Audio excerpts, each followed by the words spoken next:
Okay, this is a nice story, kind of a feature article that discusses whether AI will accelerate or actually delay the race to net zero emissions. So we've discussed AI in so many contexts, especially in how it'll help improve forecasts, help sustainability, and all the other fields, right? Not only climate and environment, but medical fields and so on. So this is an interesting question. Overall, we know that AI is very energy hungry and thirsty, so it uses a lot of energy and water. So we've discussed the idea of how to make AI itself sustainable. We have talked about AI energy nexus, what AI can do for energy and what energy has to do for AI and so on. So driverless taxis here run by artificial intelligence use less fuel than conventional ones, but the wider climate impacts are unclear. Also, remember that a self-driving car is basically a cloud on wheels, a driverless car, and it's collecting data all the time to avoid accidents and stay in the lane and follow red lights and so on and so forth. And that means the cloud itself is running full time and needs energy. So energy is a big concern no matter how much money you save on the fossil fuel or other fuels in running a car by using AI, right? So as artificial intelligence transforms the global economy, researchers need to explore scenarios to assess how it can help rather than harm the climate. Artificial intelligence is already transforming the global economy. Companies are investing hundreds of billions of dollars each year in these technologies. Almost every sector, AI is being used to drive operational efficiencies, manage complexity, and provide personalized services and speed up innovation. As AI's influence on society grows, questions arise about its impact on greenhouse gas emissions. Will its myriad applications help to reduce the world's carbon footprint or hinder climate progress? The answer will depend on how AI models are developed and operated and what changes result from their use, and scientists simply don't know how all that will pan out. A worrying situation when there is so much at stake and things are moving so rapidly, and legislation can, rules and regulations can barely keep up with how things are evolving. Most discussions so far have AI's environmental consequences. Most discussions so far about AI's environmental consequences have focused on direct impacts of these computationally intensive technologies, how much energy and water or other resources they may consume, the amount of greenhouse gases they generate, but the global repercussions of AI applications for society will be much broader, from transforming healthcare and education to increasing the efficiency of mining, transportation, and agriculture. And then there are always privacy concerns as well. Such AI-driven changes can lead to indirect effects on emissions which might be positive or negative. These indirect effects also need to be taken into account and could vastly exceed those from direct impacts. Assessments of all types of AI impacts are urgently needed. Here's what we know and what we don't know. Uncertainty ahead then. The direct impacts of AI on climate so far are relatively small. AI operations for large models require millions of specialized processors dedicated to data centers, especially with powerful cooling systems. AI processors installed in 2023 consumed 7 to 11 terawatt hours of electricity annually, which is about 0.04% of global electricity use. We have seen different numbers in another context in the other podcast, so obviously estimates. That's less than for cryptocurrency mining and conventional data centers plus data transmission networks, which altogether accounted for 2.4 to 3.3% of global electricity demand in 2022, according to the International Energy Agency. Whenever I start talking, I start having a frog in my throat, but I ate this fruit. It's called jamun, some kind of let me leave it there. It always leaves a trace on your throat. Thus, in terms of total global greenhouse gas emissions, we calculate that AI today is responsible for about 0.01% on the basis of IEA assessments and so on. This numbers are out there, and we have to keep it all in context. Here is a prop.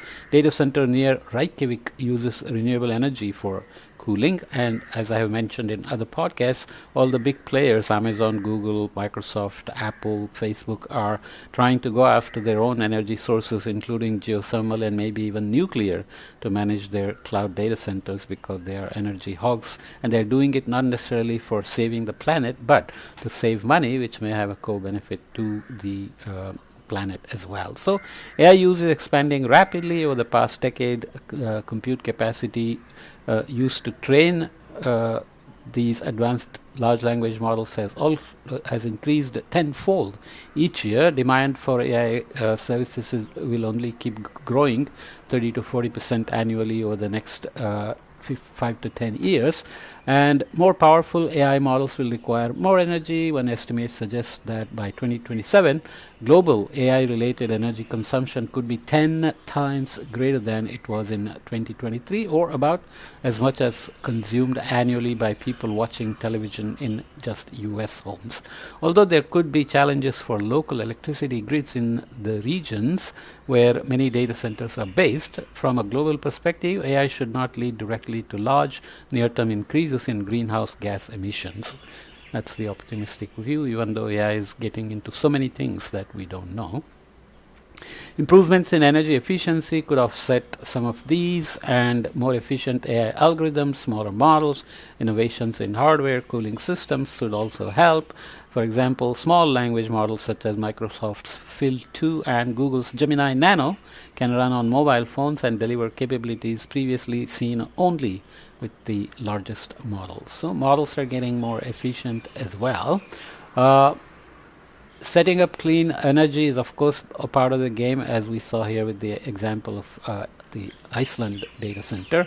Indirect effects are less clear, however. Some AI applications are designed to tackle climate change, for example, to reduce emissions from the energy and transport sectors, from buildings and industry operations, and from land use. Optimizing supply chains will make manufacturing more efficient, and supporting the integration of renewable energy into electricity grids.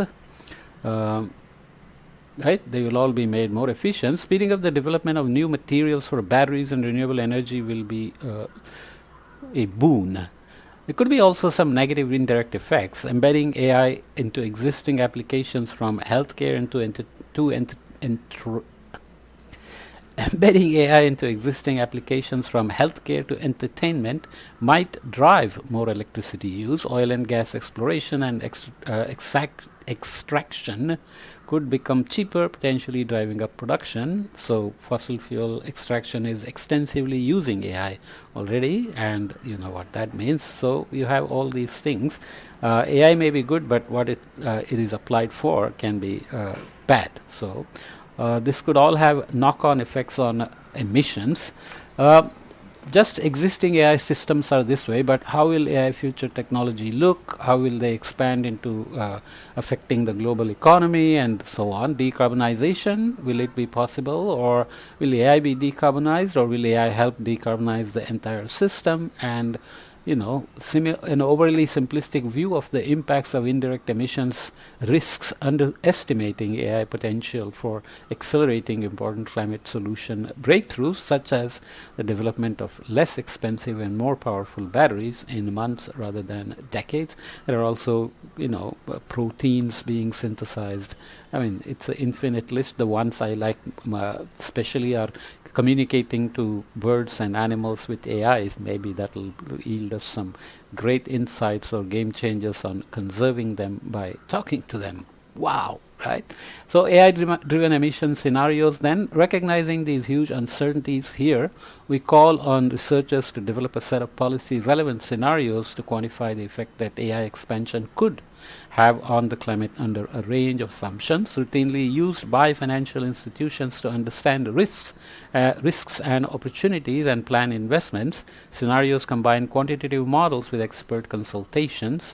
We use scenarios in our climate business to do future projections of climate, and they are very detailed, often, you know, quite imaginative as well. Rather than making predictions, they explore many possible futures based on influential factors, so what if scenarios. Specifically, we recommend that a suite of scenarios be built to better understand how AI expansion might affect emissions both directly and indirectly. These scenarios should range from a reference case without widespread adoption of powerful AI technologies to an aspirational case in which all the United Nations Sustainable Development Goals are achieved. Scenarios should also include. So it's basically talking about how scenarios can be built. You need a counterfactual world, a baseline scenario, and multiple what-if scenarios, which is what we do in the climate business as well.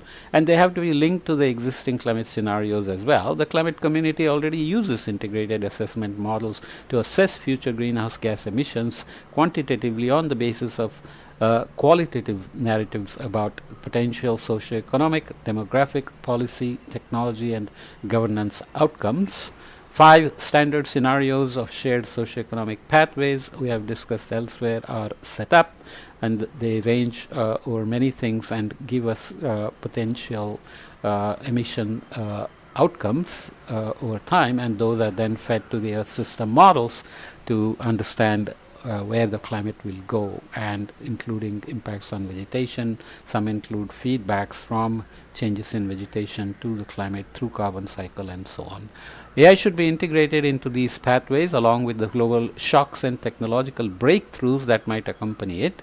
This would require major work, including incorporating expertise from the AI community, rethinking each of the pathway narratives, and exploring whether new ones need to be added. Could AI take the world to a more radically green future or a more dystopian one?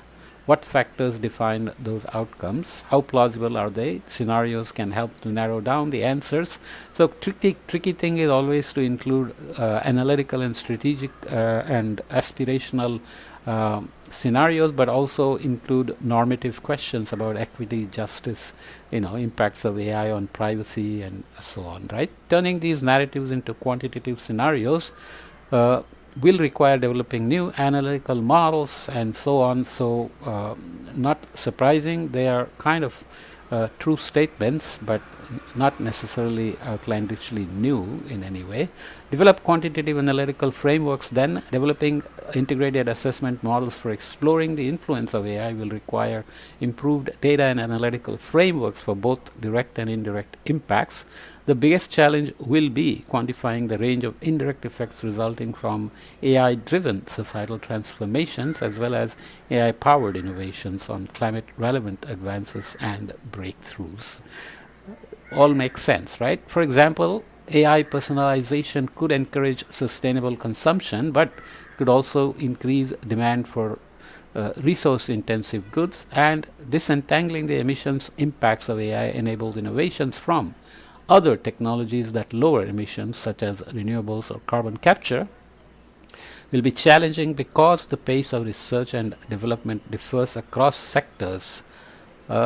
Policy regulation issues are there, but essentially if you are only focusing on decarbonizing, then you don't necessarily have to separate AI's contribution, positive and negative. You can consider the whole system, including the carbon emissions and greenhouse gas emissions from everything, and the goal is to reduce them, keeping an eye of course on the energy and water consumption by AI. Comparing and replicating scenarios will be key to improving them as AI systems are rolled out. Of course, monitoring, reporting, validation is always important when you do new additions in terms of technologies, and AI is of course a hard and soft technology that comes with instruments and so on. Scientists must ensure that data and assumptions in these analyses are fully documented, freely shared, and completely replicable by others. Okay, so sharing data of course is very important already, because also when you are, let's say, managing water resources that cross international boundaries or even state boundaries within a nation, or biodiversity, ecosystem services, any kind of common goods, then sharing data is absolutely essential. AI itself always works on data. You build them on data. and then they give you ways to deal with the questions, of whether it's managing smart agriculture, water resources, energy, health, transportation, and so on. Okay, so standards should be established for measuring, reporting, and verifying and disseminating AI-related data to ensure both quality and broad accessibility. Recent legislation such as the European Union's AI Act, there are already things coming online. So although neither regulations already enacted directly mandates specific reporting on AI energy consumption, their emphasis on data center transparency and efficiency could promote the development of reporting standards. Okay. Reporting is one thing, and then making sure people don't cheat on the reporting or greenwash and so on become another issue. Issue rapid updates. So AI technology is moving so quickly that you need some kind of climate change scenario which is done now for 6 to 7 years, but AI will have to move much faster, maybe annual and biannual updates. That will be challenging, but also it shouldn't be that anything you do in terms of monitoring and reporting shouldn't add more to energy consumption. Because of the potential for AI to either reduce or increase energy demand, researchers must update models that represent societal demand for energy, as well as explore how this demand will change as AI technologies evolve. So things will change, but we have to stay ahead and try to see where we are going with all this, because AI gets into everything, including your smartphone, your watch, and your computer, your car, your appliance, your home, etc. So things are really moving fast. Build an international consortium. That's a very important and yet not easy to implement. So they suggest that this AI-driven emission scenario community be co-sponsored by international scientific networks that focus on sustainability, such as the International Institute for Applied Systems Analysis, IASA, in Luxembourg, Austria, and by international non-governmental organizations focused on AI and society. How to mandate all these, whether that will go into UN Futures Lab or establish a, this is already established, UN Futures Lab. AI will have complicated interactions with the innovators of AI, their need for making profits, and the companies that use them, like Google, Microsoft, Apple, etc., in everything from searches to improving their computers to cameras and editing photographs and images, creating photographs and images, and so on. So consortia that are associated with key IAM and energy systems models, such as IEA Technology Collaboration Program or the IASA's programs, could ensure both open access to data and models and immediate relevance to the broader climate scenario modeling communities. So there is synergy needed in any case. Financial support will be needed to maintain the consortium and support the regular update of scenarios, obviously, as we do with, we started with special reports on emission scenarios. We went to, representative concentration pathways. Now we are in the shared socioeconomic pathway. What the next CMIP 7 will look like, we will see, right? So AI is one of the most disruptive technologies of our time. This is obvious. It's imperative that decisions around its development and use today and as it evolves are made with sustainability in mind.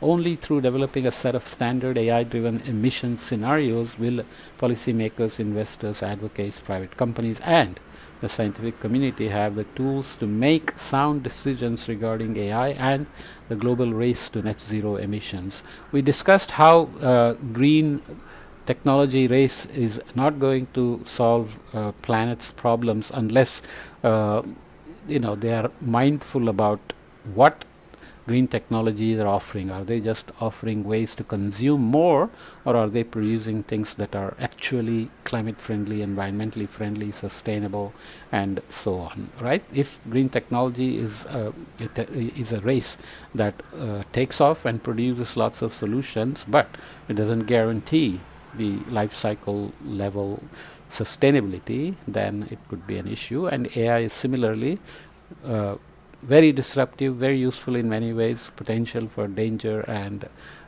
negative impacts also exist. So we have to worry about all those things together, from the policy, science, cooperation, global connections, global frameworks to deal with the common issues, and so on and so forth. Okay, let's leave it here.